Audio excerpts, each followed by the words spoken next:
हजारों वर्ष पूर्व झारखंड के दक्षिणी छोटा नागपुर की प्रसिद्धि 7 भाइयों और एक बहन की कहानी पीढ़ी दर पीढ़ी हमारे पूर्वजों के द्वारा नई पीढ़ी को बताई जाती है।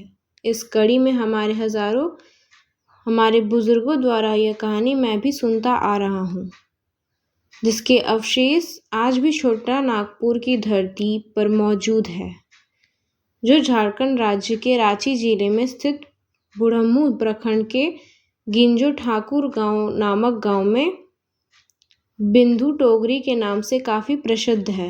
सौभाग्यवश मेरा प्रत्येक घर वहाँ पे 15-20 किलोमीटर की दूरी पर है।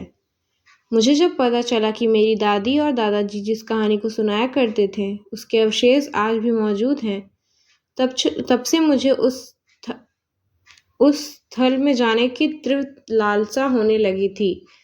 जब मैं उस स्थान पर गया तो एक बुजुर्ग जिनका नाम मुन्नी लाल था के द्वारा मुझे पूरे बिंदु टोंगरी की भ्रमण कराया गया और इस कहानी से संबंधित सारे अवशेषों को दिखलाया गया एवं इस कहानी की संपूर्ण जानकारी विस्तार में बतलाई गई। उन्होंने उस स्थान को भी दिखाया जहाँ सातों भाइयों ने अपने अपने तीर को धार प्रदान किया था और अपनी बहन पर तीर चलाया था। एक राजा से 7 बेटे और एक बेटी थी जो खुशी खुशी अपना जीवन बिता रहे थे।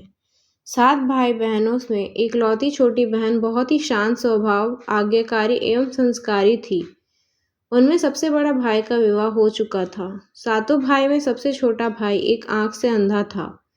छोटे भाई के दिल में अपनी इकलौती बहन के लिए बड़ा प्यार एवं लगाव था। एक दिन बड़े राजकुमार अपनी पत्नी और अपने छोटे भाइयों के साथ लेकर अपने खेतों में काम करने चले गए।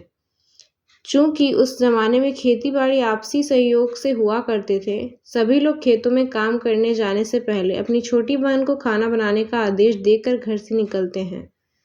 सातों राजकुमार की बहन अकेले घर पर खुशी खुशी सबके लिए खाना बनाने के लिए जंगल से सरोटी साग को तोड़कर लाती है और बड़े प्यार से सरोटी साग की सब्जी बनाने से पहले बैठी सब्जी, फल आदि काटने का औजार से साग को काटने लगती है। इसी दौरान वह अपनी उंगली भी काट बैठती है और रक्त की एक तेज धार निकलने लगती है, जिससे उसका पूरा हाथ खून खून हो जाता है। तब राजकुमारी सोचने लगती है कि क्या करूं?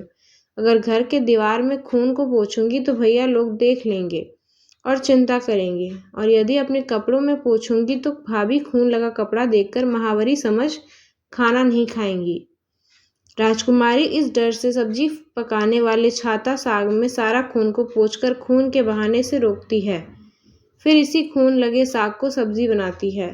जब उसके सारे भाई और भाभी अपने खेतों से लौटते हैं तो छोटी बहन हमेशा की तरह सबके लिए साफ थाली में खाना और मिट्टी के लोटे में पीने के लिए पानी देती है और सभी एक साथ खाना खाते हैं और पके हुए साग को खाकर खाने की जमकर तारीफ करते हैं। और वे सब अपनी बहन से पूछते हैं कि बहन, तुम्हारे द्वारा बनाया हुआ यह साग बहुत बार खाया है, परंतु आज की बनी सब्जी का स्वाद बहुत ही अद्भुत लगा। बताओ ना, कैसे और क्या क्या मिलाकर इतना स्वादिष्ट सब्जी बनाई हो। पहले तो राजकुमारी डर से सहम गई कि कहीं भाइयों को पता न चल जाए कि मेरे हाथ की उंगली कट गई है। फिर वह थोड़ा सोचकर बोलती है कि कुछ नहीं भैया, जैसा हमेशा की तरह सब्जी पकाती हूँ वैसे ही तो बनाई हूँ। राजकुमारी अगले दिन सातों भाइयों के अनुरोध पर फिर से एक बार वही छाता साग की सब्जी बनाती है, परंतु भाइयों को पिछले दिन की जैसे स्वाद नहीं मिलता है। फिर ऐसे ही अनुरोध 3-4 बार हुआ, लेकिन खून लगे साग का स्वाद उनके मन मस्तिष्क से उतर नहीं रहा था। असलियत जानने की जिज्ञासावश सातों भाई और भाभी ने उससे उस दिन के खाने बनाने के तरीका जानने का जिद करने लगे। मजबूरन राजकुमारी को सारी घटना बताना पड़ी। सच्चाई मालूम होने पर पांचवा भाई, जो बहुत ही लालची किस्म का था, उसने बाकी भाइयों से कहा कि बहन का खून इतना स्वादिष्ट लगा तो इसका मांस कितना स्वादिष्ट होगा।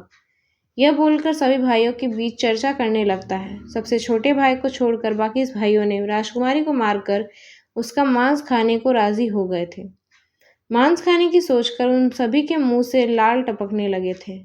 भाइयों के मन में स्वादिष्ट खाना खाने के लिए वे कितने लालची बन गए, इसका आभास राजकुमारी को हो गया कि किस प्रकार उसके भाई उनकी मांस खाने की लालसा रखते हैं।